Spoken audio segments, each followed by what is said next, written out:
அன்பு பாட்டாளி சொந்தங்களே, கடந்த மாதம் இந்த மாவட்டத்தில் உலக அளவிலே மிகப்பெரிய உலக தரம் வாய்ந்த ஒரு மாநாட்டை நீங்கள் நடத்தினீர்கள்.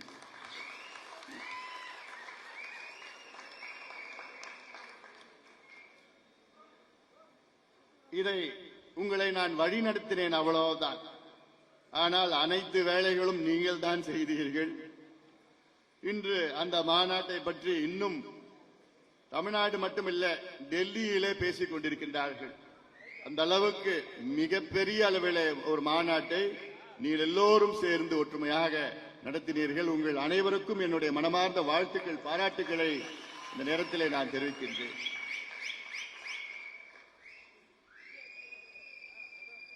பன்னிரண்டு ஆண்டுகளுக்கு பிறகு இந்த மாநாட்டை நாம் நடத்தி, சமூக நீதி எங்களுக்கு வேண்டும், எங்களுக்கு படிப்பு வேண்டும், எங்களுக்கு வேலைவாய்ப்பு வேண்டும், சுயமரியாதையாக நாங்கள் வாழ வேண்டும், எங்களுக்கு முன்னேற்றம் வேண்டும் என்ற நோக்கத்திலே லட்சக்கணக்கான நம் சொந்தங்கள் இந்த மாநாட்டிலே பங்கேற்று, இது வன்னியர் சமுதாயத்தில் மட்டுமல்ல, அனைத்து நிலை மக்கள், அடித்தள மக்கள், ஒடுக்கப்பட்ட வஞ்சிக்கப்பட்ட மக்கள் அனைவரும் முன்னேற வேண்டும் என்ற நோக்கத்திலே நம்முடைய மாநாட்டை நாம் நடத்தினோம்.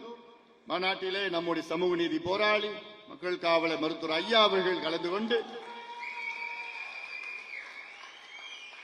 தமிழ்நாட்டின் வளர்ச்சி என்னென்ன நமக்கு தேவைகள், இந்திய அளவிலே பிரச்சனைகள், குறிப்பாக இடஒதுக்கீட்டினுடைய உச்சவரம்பு 50 விழுக்காடு உச்சவரம்பை அதை நீக்க வேண்டும், கிரீமி லேயர் என்ற முறையை அகற்ற வேண்டும், பெண்களுக்கு பாதுகாப்பு வழங்க வேண்டும், தமிழ்நாட்டிலே சாதிவாரி மக்கள் தொகை கணக்கெடுப்பு எடுக்க வேண்டும், அதன் அடிப்படையிலே 69 விழுக்காடு இடஒதுக்கீடு பாதுகாக்க வேண்டும், அந்த அடிப்படையிலே வன்னியர்களுக்கு 10.5 விழுக்காடு உள்ளிட்ட மற்ற சமுதாயங்களுக்கு, குறிப்பாக பட்டியலின மக்களுக்கு 2 விழுக்காடு கூடுதலாக இடஒதுக்கீடு வழங்க வேண்டும்.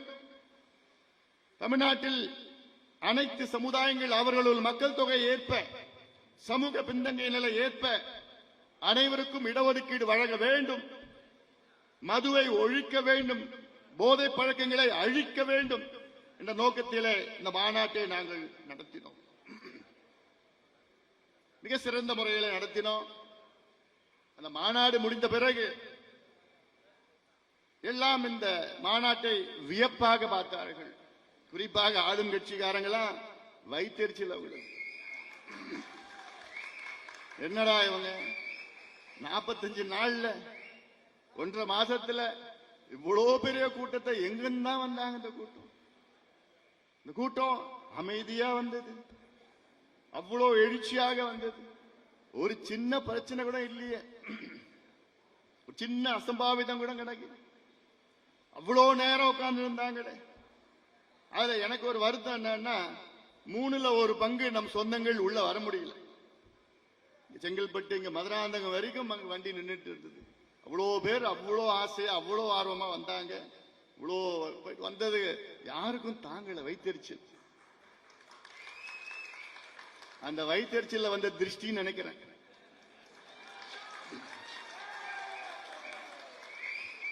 அதன் பிறகு நடந்த சம்பவங்கள். ஆனாலும் அதையெல்லாம் அந்த திருஷ்டியெல்லாம் போயிடுச்சு.